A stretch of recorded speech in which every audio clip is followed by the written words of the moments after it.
Mount the multi-tip. In order to be able to perform a photobiomodulation application, especially with the visible red wavelength of 660 nanometers, you need to use a therapy light guide, the multi-tip. Mounting the multi-tip is so simple.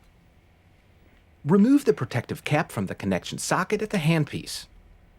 The multi-tips are reusable for multiple use and must be sterilized before use. Select the sterile multi-tip depending on the required power density. You have the choice of two different diameters, 4 millimeters and 8 millimeters. Make sure to only touch the grip part of the multi-tip. Attach the optical connection of the multi-tip to the optical socket of the handpiece. Press the multi-tip with light pressure against the handpiece until the multi-tip perceptibly clicks into place and is firmly seated. In order to be able to keep perfect contact to the finger switch, you could rotate the multi-tip for perfect use. Now, you're ready to work.